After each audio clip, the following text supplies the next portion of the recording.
আসসালামু আলাইকুম রহমতুল্লাহি ওয়া বারাকাতুহু। শান্তি বর্ষিত হোক সকলের উপর। তোমরা জানো যে তোমাদের মিড টার্ম পরীক্ষা বর্তমান চলাকালীন। এই পরীক্ষা তোমরা অলরেডি তিনটা পরীক্ষা অতিক্রম করেছো।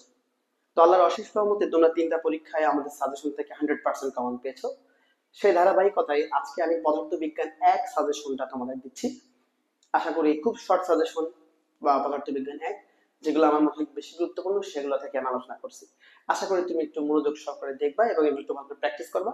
এর মধ্যে থেকে তুমি সবই প্রায় কমন পাবে ইনশাআল্লাহ। তো আমরা চলে যাচ্ছি সাজেশনে, সরাসরি কথা না বাড়ি। দেখো আমরা অতি সংক্ষিপ্ত প্রশ্ন 5টা রাখছি মাত্র। তো অতি সংক্ষিপ্ত প্রশ্ন প্রথম যে প্রশ্নটা আছে, আদর্শ গ্যাস কাকে বলে? ভালো করে একটু মনোযোগ সহকারে পড়বা। কেন্দ্রমুখী বলের সমীকরণ লেখো। কেন্দ্রমুখী বলের যে সমীকরণটা আছে লিখবা। কৌণিক বেগ ও রৈখিক কৌণিক বেগ ও ত্বরণের মাত্রা লেখো। মাত্রা বিন্যাসটা একটু ভালো করে দেখবা। ভার্নিয়ার ধ্রুবক কাকে বলে? এটা তো অবশ্যই আসছে ইনশাআল্লাহ পরীক্ষায়, এটা ভালো করে দেখবা। মহাকর্ষীয় ধ্রুবক এত বলতে কি বুঝো? এই 5টা কোশ্চেন থেকে তুমি ইনশাআল্লাহ প্রশ্ন কমন পেয়ে যাবা। চলে আসবে এবার সংক্ষিপ্ত প্রশ্নে। অতি সংক্ষিপ্ত গেলাম সংক্ষিপ্ত প্রশ্নে। সংক্ষিপ্ত প্রশ্নে আমি 8টা প্রশ্ন রাখছি, 8টার মধ্যে 4টা পরীক্ষায় প্রশ্ন আসবে। তো প্রমাণ করো যে বি স্কয়ার সমান ইউ স্কয়ার প্লাস 2as। প্রমাণ করো যে এস সমান ইউটি প্লাস হাফ এটি স্কয়ার। প্রমাণ করো যে ভি সমান ওমেগা আর। ভালো, ভেরি ভেরি ইম্পর্টেন্ট। ঘর্ষণের 4টে সুবিধা লেখো। নিউটনের বলের দ্বিতীয় সূত্র থেকে প্রথম সূত্রের প্রতিপাদন করো। 6 নম্বর, একক ভেক্টর কাকে বলে, কিভাবে এটি পাওয়া যায়? ঘর্ষণের 4টি সুবিধা লেখো। নিউটনের তৃতীয় সূত্রটি লেখো। এই 8টা কোশ্চেন আছে, তার মধ্যে থেকে আমি বলি 4টা যে কোশ্চেন থাকবে তোমার পরীক্ষায়, তার মধ্যে ধরো এই প্রশ্নগুলো তুমি ইনশাআল্লাহ কমন পাবা বলতে গেলে। আর বাকি যেগুলো আছে সেগুলোকে তোমাকে আমি দেখতে পারবো, বাট যেগুলো গোল করে দিলাম এগুলো থেকে ইনশাআল্লাহ তুমি 4টার মধ্যে তো 3টা ইনশাআল্লাহ কমন পেয়ে যাবে। তো আসলে রচনামূলক প্রশ্ন আলোচনা করি। রচনামূলক জাস্ট 4টা প্রশ্ন পড়তে বলবো। তার মধ্যে যারা একটু দুর্বল আছে তারা এই 3টা তো পড়বাই অবশ্যই।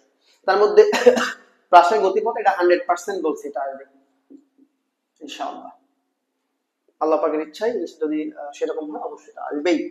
1 নম্বর। 2 নম্বর আছে মুক্তিবেগ কাকে বলে? এটা গুরুত্বপূর্ণ, আমি এটাকেও ভালো করে গুরুত্ব দিতে বলবো, কিন্তু তরঙ্গ এটাকে আমি 100% তালিকায় রাখছি। অর্থাৎ 1 আর 3 নম্বর এই কোশ্চেনটা খুব ভালো করে করবা।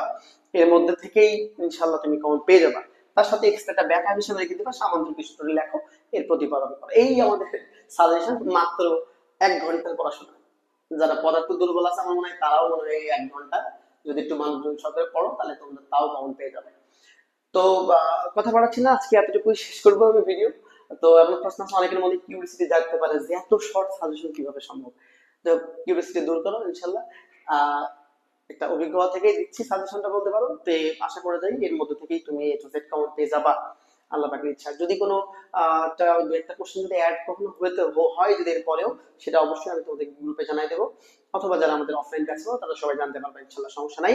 তবে বললাম এটা থেকেই ইনশাল্লাহ সবই কমন পাবো আশা করা যায়। তো শেষ করছি এতটুকুই। পরবর্তী ভিডিও যেটা আছে আমাদের বেসিক ইলেকট্রিসিটি, পরবর্তী দিনে আমি এটা দেবো। ছোট্ট একটা কথা বলে শেষ করবো, তার আগে ভিডিওটা দেখে যাও শেষ কথাটুকু। এই যে প্রমাণগুলো আছে, প্রমাণগুলাই একদম এ টু জেড একটু পাই টু পাই ব্যাখ্যা করে লিখো, না হলে আজ কিন্তু দেয় না। শুধু এইটুকু প্রমাণ লিখে দিলে অনেক সময় স্যাররা মার্ক দিতে চায় না। যদি পারো 2-1 লাইন এক্সট্রা করে এই ব্যাখ্যাটুকু লিখে দিবা, স্যার যাতে খুশি হয়। তো আর কোনো কথা বাড়াবো না, এটা বলেই শেষ করছি। দেখা হবে ইনশাল্লাহ সামনের ভিডিওতে। আসসালামু আলাইকুম।